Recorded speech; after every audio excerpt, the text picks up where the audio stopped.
Hi guys, welcome to the YouTube channel the practical mariner. आज इस video का topic है डीजी का लेटेस्ट इशूड सर्कुलर, जिसका नंबर है 31 ऑफ 2025, जो 18 ऑफ जुलाई 2025 को इशू किया गया है। इसका सब्जेक्ट ये है कि डीजी ने कुछ मैंडेटरी कंप्लायंस मेजर्स लाया है to the ship owners, to the ship managers, RPSL agencies, seafarers and some major stakeholders के लिए, जहां पे डीजी ने कुछ फ्रॉडुलेंट एजेंसीज एंड स्पेशली कुछ फ्रॉडुलेंट मैरीटाइम इंस्टीट्यूट्स को मिटिगेट करने के लिए, उनका डेली एक्टिविटीज बंद करने के लिए कुछ मेजर्स लाया है गवर्नमेंट ऑफ इंडिया की ऑफिशियल वेबसाइट की तरफ से, जो कि है DG website, directorate general of shipping का ऑफिशियल वेबसाइट में ये सर्कुलर अवेलेबल है। अगर आपको चाहिए आप वहां से डाउनलोड कर सकते हो, नहीं तो फिर ये वीडियो के डिस्क्रिप्शन में मैं ये पीडीएफ का लिंक दे दूंगी। डायरेक्टली चलते हैं सर्कुलर में क्या है। First part is the preamble. Preamble में डीजी ने मेंशन किया है कि कौन कौन से रूल्स है जो ये सब फ्रॉडुलेंट एजेंसीज की अगेंस्ट में जाते हैं, एंड ये कौन कौन से रूल्स के बेसिस पे डीजी ये मेजर्स ला रहा है। This is not our part of the video today. अगर आपको इंटरेस्ट है आप ये पूरा पार्ट पढ़ सकते हो प्रियम्बल का, लेकिन हम लोग जाएंगे डायरेक्टली मैटर ऑफ कंसर्न में, जिसके वजह से या फिर आप कह सकते हो जिसके बेसिस पे डीजी ये मेजर्स ला रहा है। डीजी ने रिसेंटली एक कोई इंसिडेंट नोटिस किया है, कुछ कुछ इंसिडेंट्स हुआ है जहां पे सी फेरर्स का fraudulent certificates, whether it is एसटीसीडब्ल्यू, whether it is COC, whether it is COP, कुछ फ्रॉडुलेंट या फिर कुछ फेक सर्टिफिकेट्स को आइडेंटिफाई किया है थ्रू वेरियस पीएससी इंस्पेक्शंस।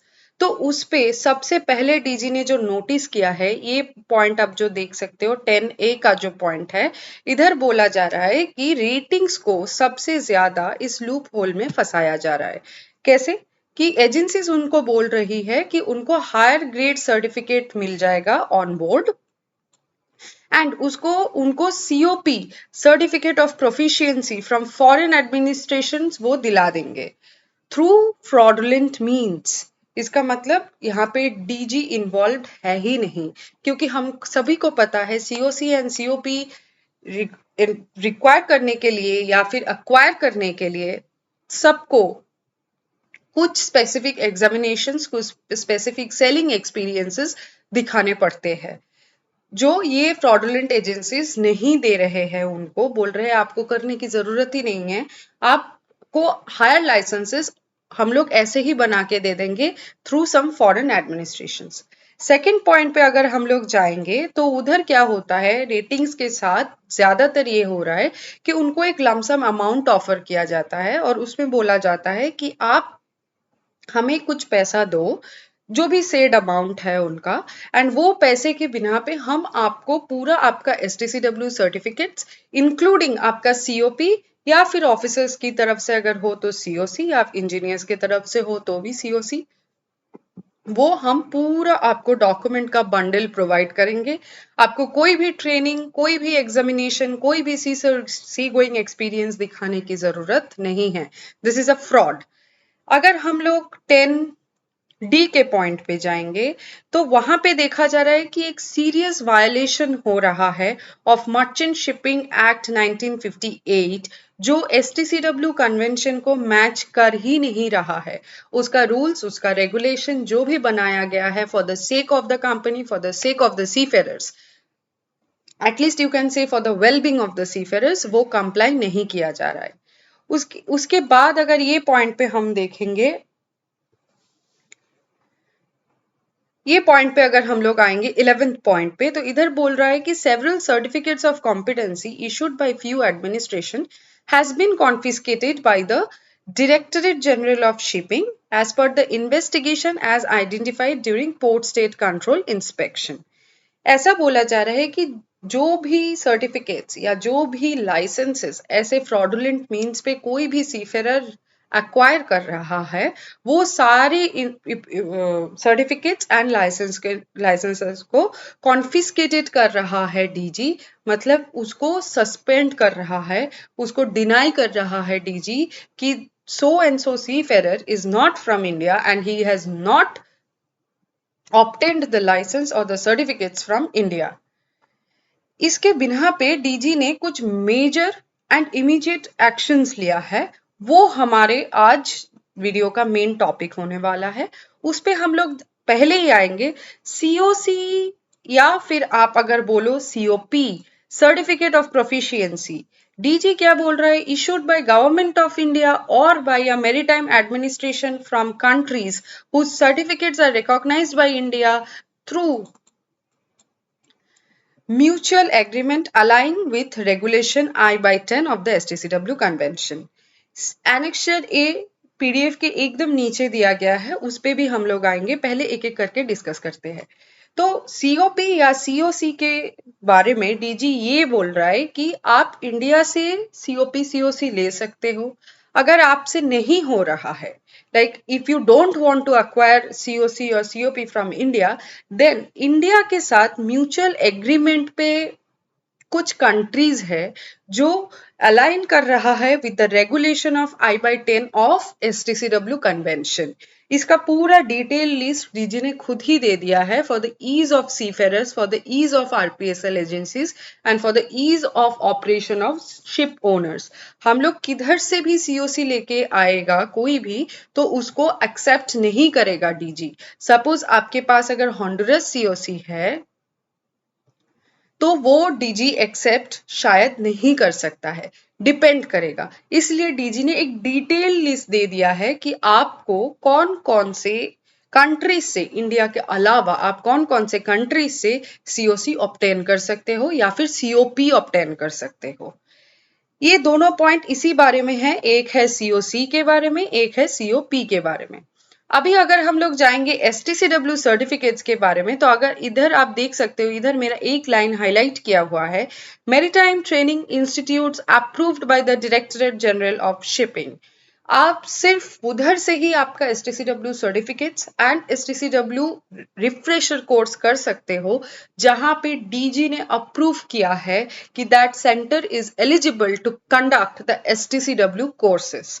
इसका एक डिटेल्ड लिस्ट आपको डीजी के वेबसाइट पे मिल जाएगा, या फिर आप वीडियो के डिस्क्रिप्शन में आएंगे, उधर भी मैं लिंक प्रोवाइड कर दूंगी, जहां से आप फिल्टर करके देख सकते हो आपके एरिया के नजदीक में कौन कौन सा DG approved maritime training institutes है, जहां से आप आपका BST मतलब basic safety training courses STCW के या तो फिर रिफ्रेशर कोर्सेज कर सकते हो।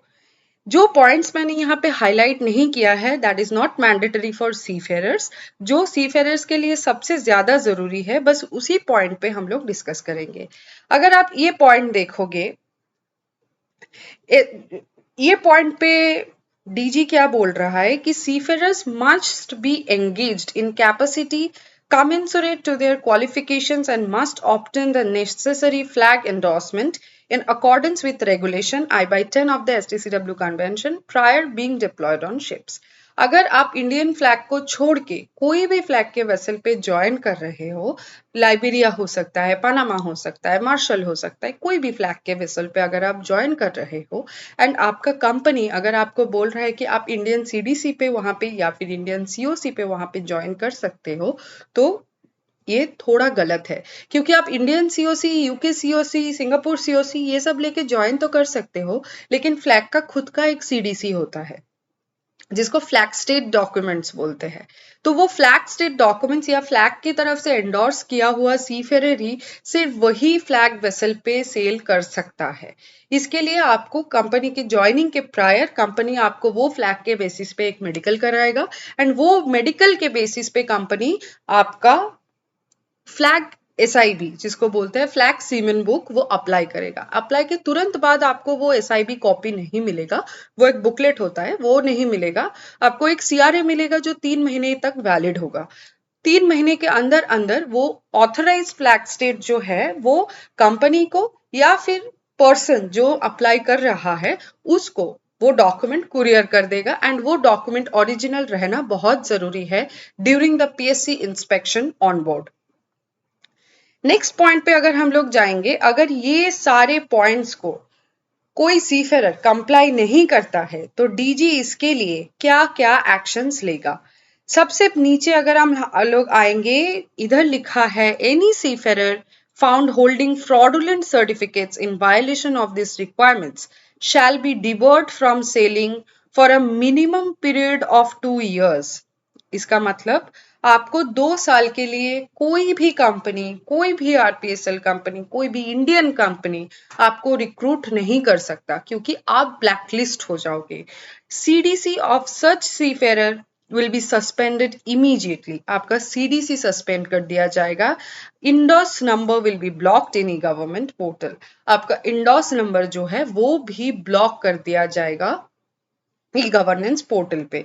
आप ई गवर्नेंस पे आपका इंडोस एंड पासवर्ड डाल के लॉग इन ही नहीं कर सकते. इसका मतलब डीजी आपको टोटल ब्लैकलिस्ट करेगा इफ अगर उनको पता चला या उन्होंने पकड़ा आपको विद सम फ्रॉडुलेंट सर्टिफिकेट्स और with some fraudulent licence.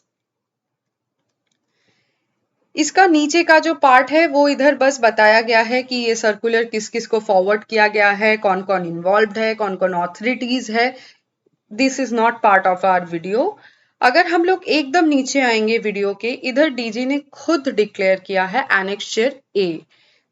Annexure ए में पूरा लिस्ट दिया गया है कि कौन कौन सा कंट्री या फिर कौन कौन सा ऐसा ट्रेनिंग इंस्टीट्यूट्स हो सकता है जो कि आपको एक डीजी अप्रूव्ड